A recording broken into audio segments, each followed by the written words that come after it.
So as far as this meeting goes, we haven't covered any new material, right? Because we have the exam due Wednesday of this week. I did try to post an announcement about sort of the quirks of taking the exam. I'm going to actually show you how to make sure you do it right real quick here. Because here's the thing is like it's scary enough, or maybe not scary is not the right word. It's worrisome enough to have to take an exam, that so much so that you don't want like how you get into it to add to that worry. You know what I mean? Worrying like, did I do it wrong? And is the system not going to record me and all that stuff? Or maybe you're worrying the system is recording me. Did I scratch my nose wrong? And is it going to, you know? So I'll show you how to make sure you have Proctorio working. I'm sure you've had it in other classes. And then the other thing, like I'll just give a disclaimer about Proctorio because I think it makes people super nervous. Most people tell me they would prefer a human proctor being present. Recognize that all Proctorio is doing is watching you for like a few signs. One is, do you appear to be looking away from the screen a lot?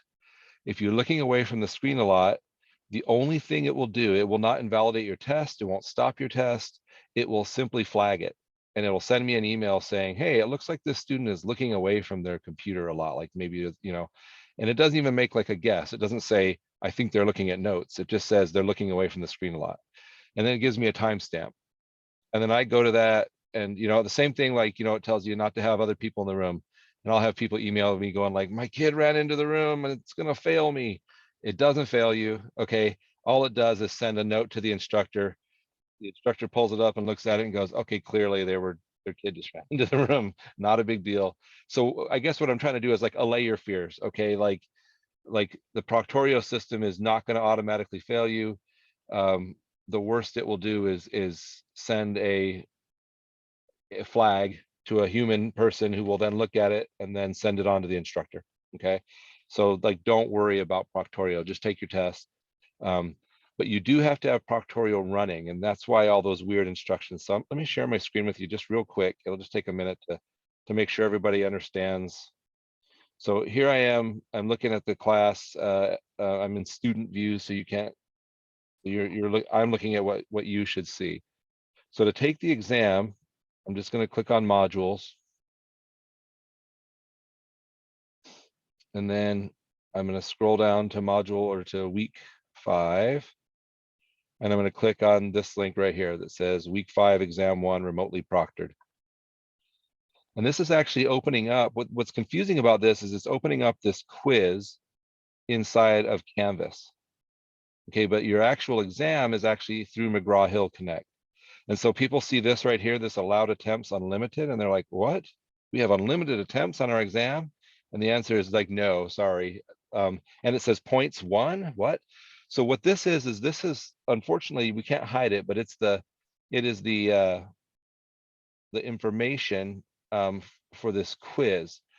And the reason the quiz has unlimited attempts is sometimes people get dropped out and have to log back in, and you have to have this quiz open for Proctorio to be proctoring your exam. Okay. And so make sure you read the instructions. Here it tells you you're only allowed 1 attempt to complete the exam, but the quiz allows multiple attempts to access the exam in the event that Proctorio kicks out the user or there's some other issue. Okay. You can use scratch paper, Excel, a basic calculator. Anyway,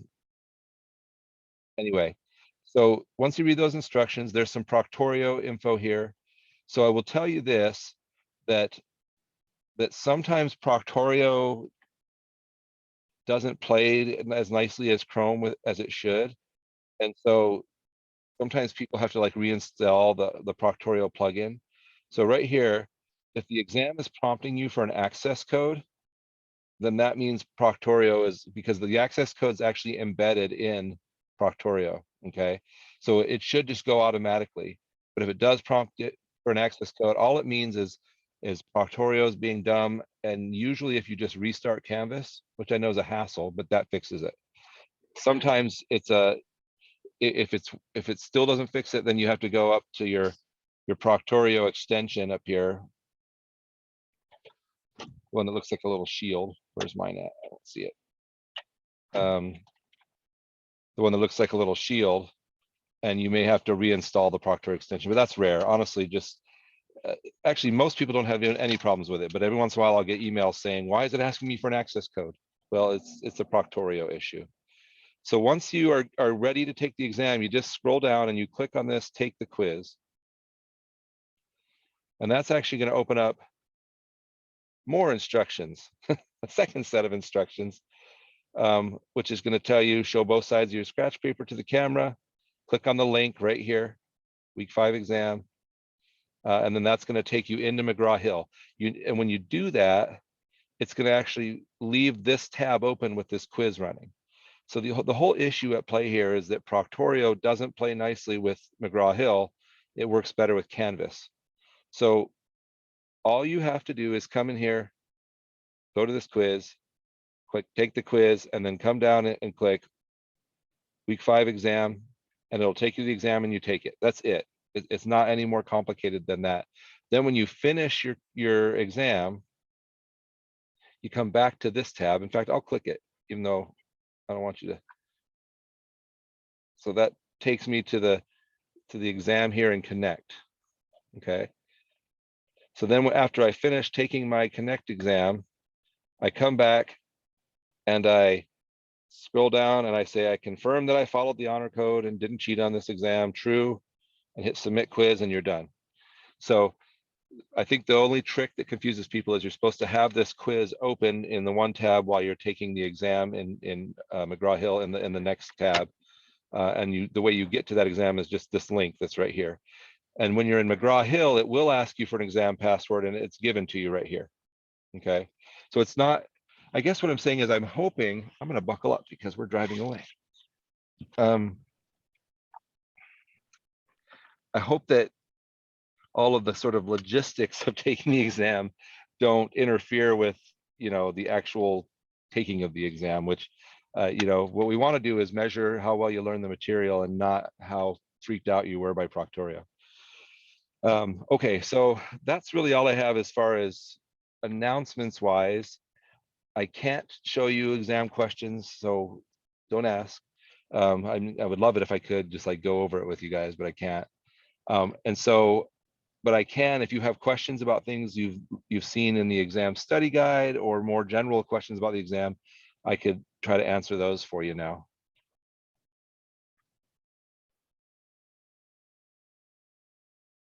Are the exam questions going to be similar to the quizzes that we've had, or are they formatted differently?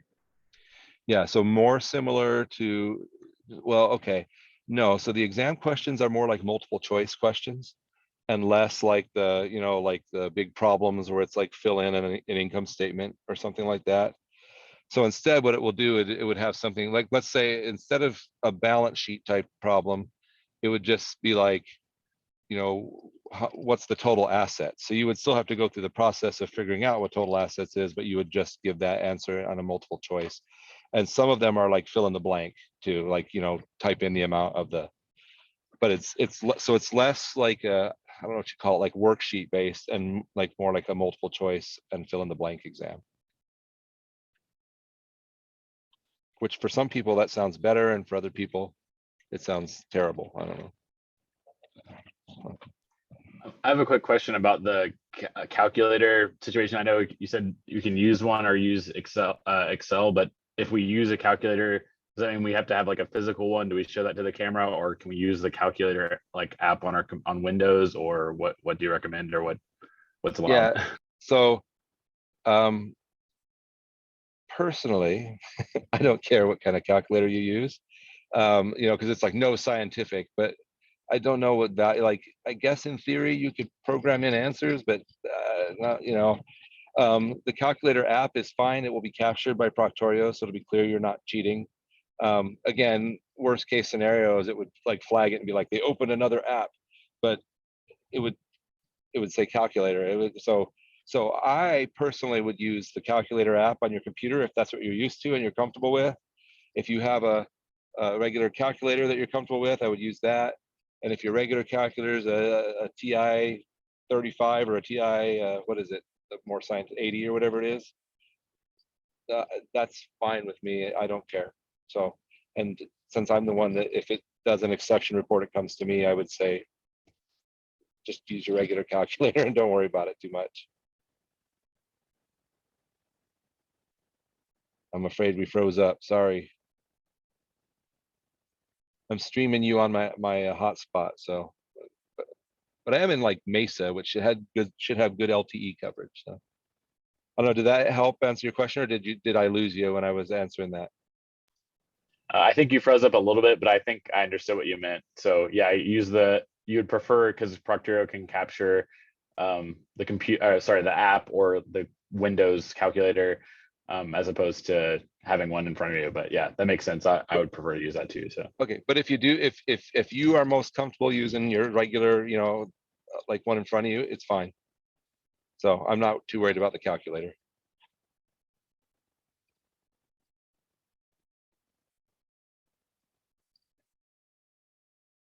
Other questions?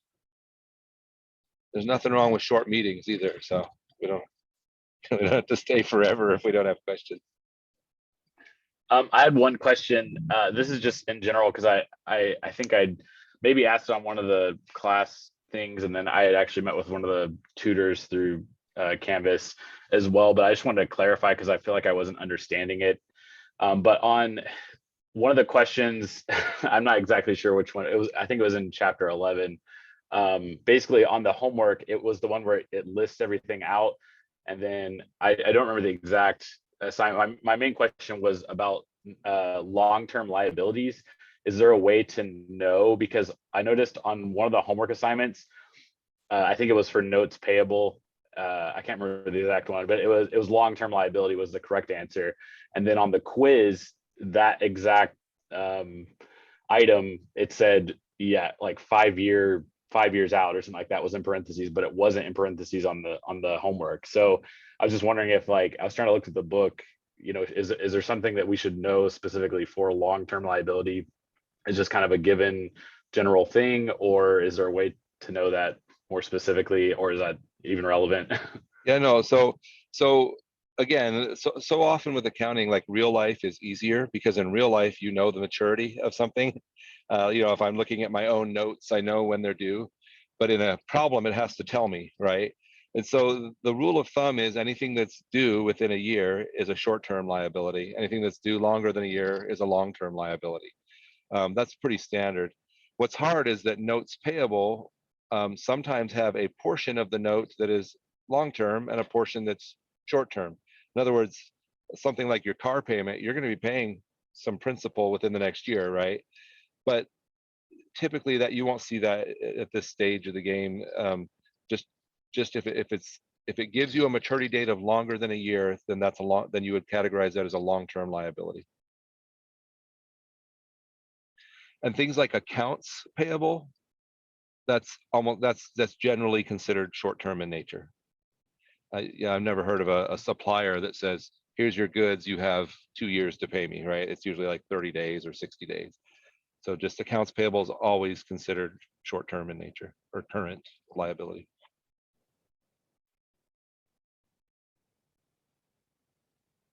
I've got a quick question for you. Sure. I didn't get a chance to take the week 2 quiz the second time. Now that it's closed, do we have the opportunity to take those just as practice? So yes, and you can go back and do them in like a review mode. I'm trying to remember how you do that, and especially what it will let me see when I'm in this mode. Let me try it real quick.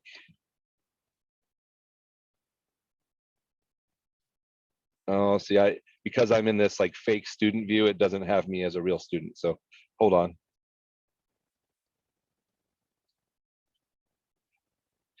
It is one of the hard things is we see it like an instructor view. So then when we're trying to show us, to see what our student's seeing, we switch over to that. But then McGraw-Hill's like, oh, I don't recognize you as a student in this class. And you're like, okay, this is dumb.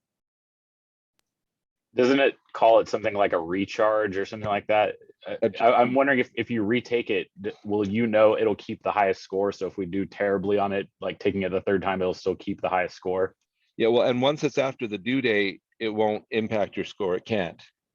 And so it's set for this like review type mode rather than actual taking mode. But I know it. Let's see. I'm going to leave student view. Sorry, my Zoom bar was in front of all that, so it took me a minute to get it moved. So if I go into McGraw-Hill,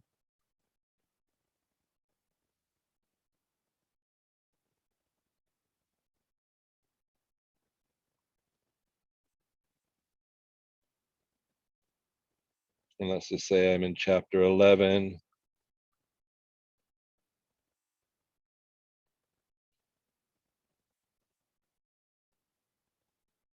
And I'm at the quiz.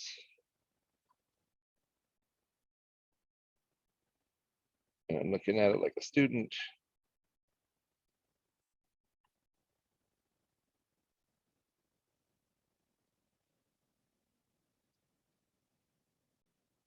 So it'll just tell me right now, since it's due, it'll say the quiz is closed. This assignment is in study mode, and then you should still be able to right here take it in study mode.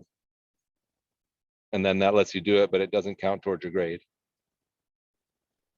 Do you have that option when you try to pull it up? Have you looked at it? It said that I could open it. I just wasn't sure if, because it was after the due date, if it would ding me for being late or something Right. silly like that. Yeah. When it says it's in study mode, that means it's no longer counting for a grade.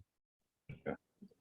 All right, I'll check it out. Thanks for letting me know, because I try study, but because I did my quiz, they just show me the result, how much I get for the quiz, but I couldn't do that one. Thank you for show us how to do it.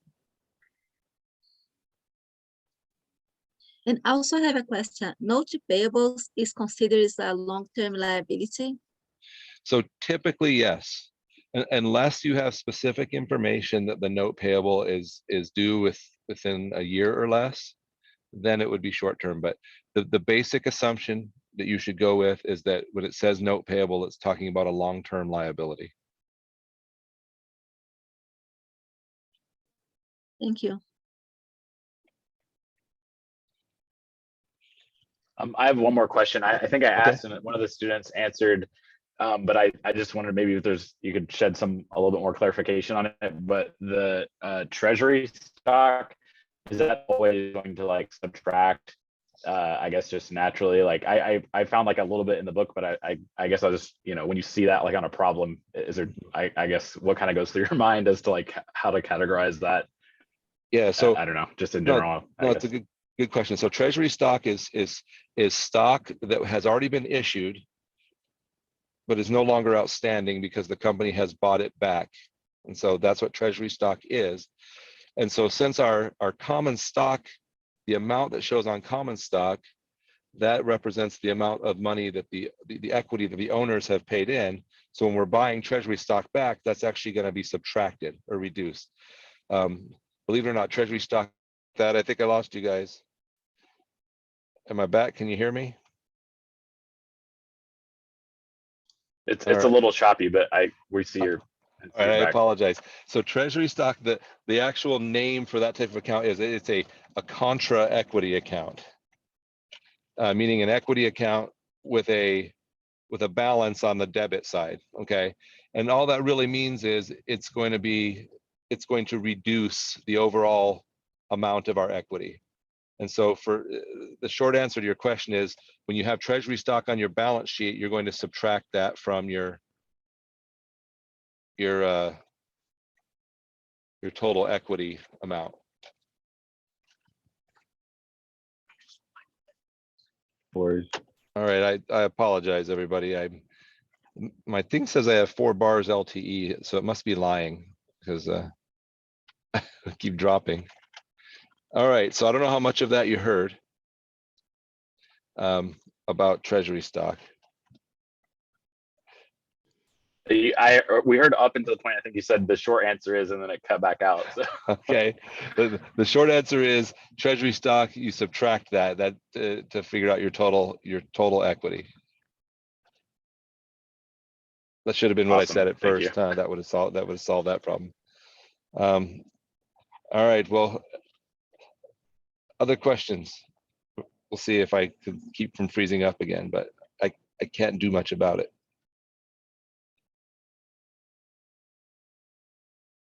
If not, I mean, I think we're good. Last chance before we say a prayer and get out of here.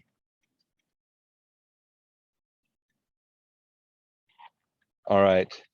Well, I want to tell you guys that I just, please don't get too freaked out by the exam. People do well on it every semester. It's not impossible. And so you can do this, I guess. I'm giving you the double, you can do this thumbs up, whatever that's worth.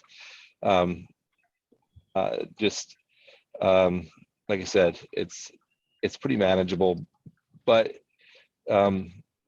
it's new and it's a little challenging. And then the Proctorio thing is freaky. So that's the technical term for it. Okay, well then is anybody willing to volunteer for a closing prayer and we can finish up?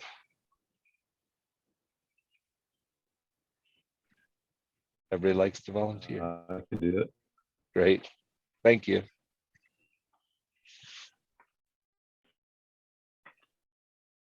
Our dear Heavenly Father, we're so grateful for the chance to meet together as a class and utilize technology to further our education. I'm so grateful for this opportunity to learn and to expand our opportunities.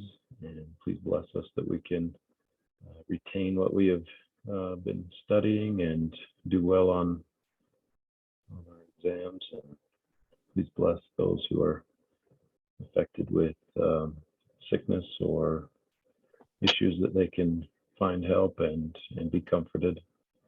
And we say these things in the name of Jesus Christ. Amen. Amen. Thank you. All right, everybody, have a great night. And sorry again for I'm sorry to be really late. Can I ask a question? I'm sorry, hello? Sure, I can hear you. Go ahead. He's gone. No, I'm here. I'm sorry, I was delivering a dinner to a neighbor and had to hurry and jump back in. On number 7 on the quiz last week, it had a whole bunch of things and it said issued 4,000 shares of $2 per par value common stock. And then it had these cash things. So I think we were supposed to add the cash that was coming in, but then deduct for the common stock cash that was going out. But I couldn't figure out, I got it wrong. Can you help me figure out what I was doing wrong on that question? Sure, let me pull it up here. Give me just a second.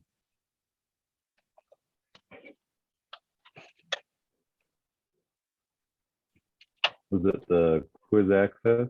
Quiz access or the quiz? I think it was the Actual quiz. I think it was the actual quiz. I took a screenshot of the problem, but I don't know if you can even talk about it. Maybe you can't tell us the answer because it's the actual quiz. Can you? No, I don't think that the quizzes are sacred. So let me just see if I can get it to pull up here. Well, I could read you the parts and keep it obscure so that we're not answering it for someone that you might have extended it for. But it said that it issued shares at $2 per value for common stock. And so I think that means that we're going to have that amount coming back into cash, right? So I'm going to take that amount times the value of the common stock. And then it says that it had a $10 value preferred stock for 23. So I'm going to take that amount, $1,000 times the amount of of the preferred stock, and add that into the cash. And then it said that they reacquired 200 shares of common stock for $30 each. So I think that that's cash going out because we're reacquiring it. Right. So it should have 2 adds in and 1 add and 1 deduct on the cash account. But when I did that, it kept marking it wrong. Okay, well, again, without me being able to look at it, it's wrong. pretty hard for me to do that in my head as I'm sitting here. I'm finally getting it pulled up. Let me just see if we can see it. I think it's so hard with this digital textbook to be able to. I was working remote, kind of like you are right now, in the car trying to do my quiz, and it's so hard with a digital textbook because it's not a dependable connection. Is it the one that was like Draco's Corporation? Yes, that's the one. Yeah, I took a screenshot of that too. That one was really tricky. Basically, like I had to kind of sorry, but yeah, on that one there was like one of those is subtracted and the rest. What was confusing is the par value. So it was like you had to multiply it and then multiply the other value and then subtract them to see like what the difference was. That one was really tricky for me too. All right, so I finally got it up. Let me share my screen and let's just talk through it real quick. See if it's helpful. Thank you. I'm call sorry this- to be jumping in so late. Oh, that's okay. This is like, if we'll talk through it, it's like accounting therapy. And each time we get an answer, we'll be like, and how does that answer make you feel? All right. So issued 4,000 shares, $2 par value common stock for $18. So I'm going to go 4,000. So let's see. So this is not wanting us to do cash, right? It's wanting us to do the actual stockholders equity section of the balance sheet. So if we do 2,000 shares or 4,000 shares, $2 par. So actually, why did it do that's weird. So it has the preferred stock first, which I guess is normal. So let's look at that first. So 1,000 shares, 12%, $10 par value preferred stock for $23. So 1,000 shares times $10 par value is going to be $10,000. Since we issued it for 23, that's going to be an additional $13 in paid-in capital in excess of par per share. So 1,000 shares times 13 will give us 13,000. Common stock, 4,000 shares, $2 par value. We issued it for 18, so we'll do 4,000 shares times $2 to give us the common stock par value of 8,000. And then since we issued it for 18, that means we issued it for $16 above the par value. The 4,000 shares times $16 will give us the paid-in capital in excess of par value for the common stock. Let's see. Tells our retained earnings is impacted by reported net income of 50,000 and cash dividends of 15,000. So our retained earnings is add net income, subtract dividends. So $35,000 to retained earnings. And then it tells us we reacquired 200 shares of common stock for $30 each. So 200 times 30 is $6,000. So we subtract out treasury stock. And then we just add them all up to get our total stockholders equity. So I went through that fast. Do you have questions about that? On the paid-in capital and excess entries below, or I guess above, like where it gives us like before we work it, are it was authorized for 20,000 and it was authorized for 3,000 shares on the right there. Is that useless information, or it's just saying that like they could have had that much, but it's not used in the problem or in like what it's asking, right? Or am I wrong on that? No, you're correct. So that's that. So authorized shares just means how many a company's allowed to issue, but it's not going to help us here because we're only tracking the amount we've actually issued. So it's kind of, what would you call that term? Obfuscating information. It's additional information that you have to exclude. And that's just to be plain mean, if you ask me. That's just, it's like they're bullying us a little bit. Marta, did I like I said, I went through that fast. Did it make sense or not? No, I kind of got lost in the cash. So we started on the 10,000 on 1,000 shares of 12% at $10 par value, but they sold it for 23. So on the cash line, shouldn't it be 1,000 times 23? We don't have a cash line here. So we're not ever talking about cash. We're talking just about the stockholders' equity. So it is true. Okay. So it is true that we would have received a total of $23,000 in cash from this issuance. In fact, if we were doing a journal entry, we would be debiting cash 23,000 and then crediting preferred stock Yeah. 10,000 and paid in capital in excess of par of 13,000. Does that help? But because this is the stockholder equity, yes, but because this is the balance sheet of the stockholder equity statement, we're not going to account for the cash at all. Right. This isn't the full balance sheet, right? Okay. If we could see the full balance sheet, we would see that cash showing up under assets, but we're only looking at the stockholders equity section of the Okay. balance sheet. Okay. All right, good. Well, I'm glad that was helpful. Okay, so I had one other question and I don't know what number it was. Maybe someone else, because I'm in the car as well. There was one where it had an organization expense and I put it under a liability. Isn't an organization expense a liability? I think it was further down in the quiz. But organization expense is an expense, right? So a liability would be like a debt you owe. But an expense, money you paid for operations, is just an expense. And I think maybe I realized that if I scrolled the screen to the right, then there was an expense column and I didn't see it in the quiz. Okay, I'll look for that next time. Yes, I think that's what I discovered. Okay. Those were my two questions. Thank you. All right. Well, then, okay. We already had a prayer, so I guess we're good. I know. I'm sorry. No, it's Thank kind of you. like when someone eats before prayer, and then I tell my kids they have to open their mouth during the prayer to bless it down in their stomach. So here we have to retroactively apply the prayer to the help on these problems, so that there's good help. Anyway, I'm pretty sure there's no doctrine to the open mouth prayer, but seems logical. All right. I guess that's implying that your body can block prayers. Thank you. All right, I'm just going to go too far with that. Anybody? Anyway, have a great night, everybody. Thanks for tuning in, and I hope it was useful. And don't forget to review that if you haven't taken the exam yet, that the exam study guide, it really is helpful. Like I said, whoever put that together definitely was looking at the exam when they did it. So that's worth checking out. Okay. Thank you. Yeah, have a good night. Thank you. Bye-bye. Yeah. Thanks, Brother Fox.